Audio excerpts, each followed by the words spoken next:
So recently, the Europeans have announced that they may start to impose secondary sanction on nation or company for Russian-related reason. Now, this latest set of secondary sanction may be very broad, where measures and rules may be expanded in the future.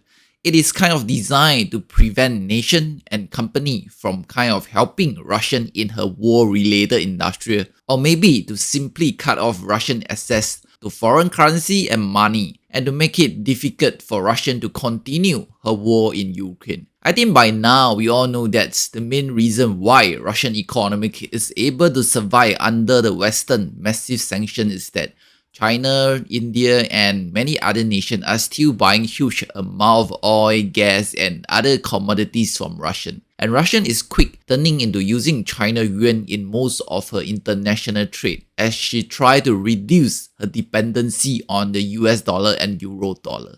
But we got to understand that this EU secondary sanction may be unfair for China and India if they really impose them in the days to come. We got to look at the European energy import data. The European, they themselves are indirectly also helping Russia to earn money because they themselves are still buying quite a significant amount of energy from Russia.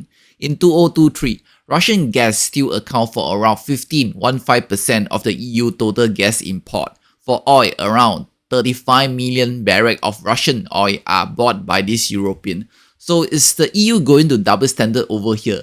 If they really sanction China and Russia over here, are they going to sanction themselves also, because of their own company and, a lot of Europeans are still buying Russian energy? Although the oil and gas that the Europeans have bought from Russians have tremendously dropped since the Ukraine war, but the amount is still quite significant. And the above figure that I point out mostly come from EU direct energy import from Russia. And for indirectly import of Russian energy, there are rumors saying that the EU and G7 continue to import Russian oil and gas via third-party country and allow transportation on their ship and insurance. Because most of these third-party countries suddenly start to import a lot of energy from Russia since the Ukraine war, and their oil and gas export to EU and G7 also tremendously increased at the same time. I think the EU nation need to face the reality and fact that, global market cannot do without Russian energy. It will be hard for the global energy market to find replacement for Russian energy, because we know that around 12% of the global oil export come from Russia, and that is nearly 6 million barrels of oil per day. Russia is the world's second largest oil export nation and the largest natural gas export nation. And in the event if the EU secondary sanction expand into include food supply from Russia, it will certainly push global food price higher and inflation to soar. The reasons are simple. The world will face higher food bill if Russian food supply like wheat are removed from the market. First of all, we got to understand that Russia is the world's largest wheat producer, and Russian wheat harvests in the past 2 years have indirectly helped to stabilize the global food price. Without Russian wheat export, we certainly will be paying a higher price for our food. Basically, the Russian wheat export helped to drive wheat price to near 3-year low, and the wheat price is around 20% cheaper than the American wheat. And the EU need to understand that in the event if they really impose their secondary sanction on nations like China and India, this nation will not sit back and do nothing. A full-scale economic war may happen. Fighting an economic war with the world's second largest economic China and the world's largest population India is not going to be a cakewalk for the European. It certainly will worsen their economic, which is now already in quite pretty bad shape. Low economic growth, high energy bill, high budget deficit. These are some of the major challenges that a lot of European governments are facing now, but yet we can't understand that, the EU are so confident that their economic will not be hurt if they try to take on China and India in a so-called economic war that may happen if they impose their so-called secondary sanction on China and India over Russian issue. In the event that this third-party nation like India and China stop selling energy-related products to the EU, how is the EU going to get their energy supply?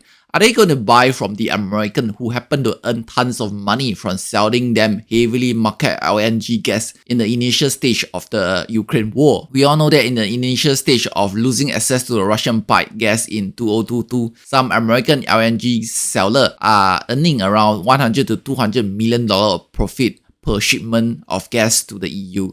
So will history repeat itself if the EU stop buying from all these third-party reseller oil nations like China and India? I mean, this is a scenario that may happen in the event that the EU sanction China and India. If that really happened, the US LNG seller may have another opportunity to make a queue by selling LNG gas to the EU. Another further increase in the EU energy bill may result in more manufacturing and industrial to relocate out of the EU. Many of these EU industrial are already out of the EU in the past 2 years. A lot of them have relocated and set up their manufacturing in China, India, and other parts of Asia where they enjoy lower energy bill and help them to maintain their competitiveness in the international market.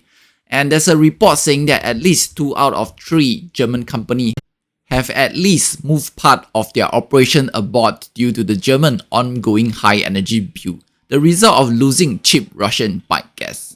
Things are even more worse in the German mechanical engineering, industrial goods and automotive industry. Nearly 70% of this company in this industrial have relocated their operation to a moderate or a very large extent, leaving Europe's most industrial nation, the German, to experience rapidly deindustrialization in a way. For example, German chemical giant BASF, whom is one of the German industrial powerhouse company that kind of represent German manufacturing, have let go around 2,600 jobs since the Germans lose access to the cheap Russian gas in the past 2 years.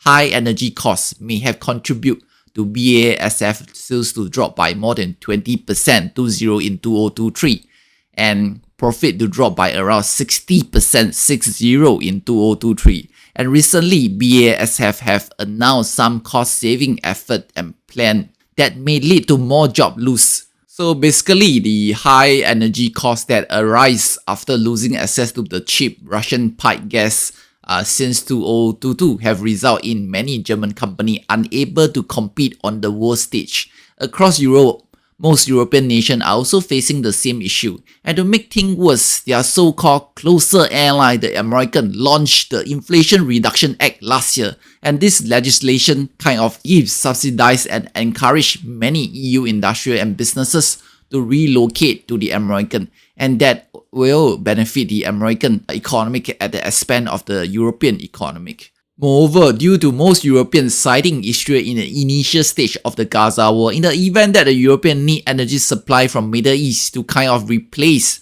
the third-party seller supply from China and India and other nations, the Arabs may not be keen to divert more energy to the European. And to make things worse, there's a high possibility that by imposing secondary sanction on China and India, the Europeans may be shooting themselves in their foot, because there's a high possibility that Donald Trump may win the US president election later this year. And if that happens, there's a high possibility that Trump may strike a deal with Russia and kind of maybe abandon the Ukraine, and may also stop all sanctions against Russia, and may also withdraw a big chunk of the US army from EU. And that will leave the European alone to face the music against China, Russia and India. If the Europeans are left alone to fight an economic war against China, Russia and India, think about it. The European alone fighting an economic war against Russia and China and India without the American helping, and there's a high possibility that they will not emerge victory. What I'm trying to say is that imposing secondary sanction on China and India now certainly may leave the EU with less room to kind of negotiate with China and India for an economic peace deal in the event that they need it if Donald Trump becomes the president and abandon them. So what's your view on the possibility of the EU secondary sanction on China and India? Do you think the EU will really sanction China and India? Please comment below and share with me. Please subscribe, share and like. Thanks for watching.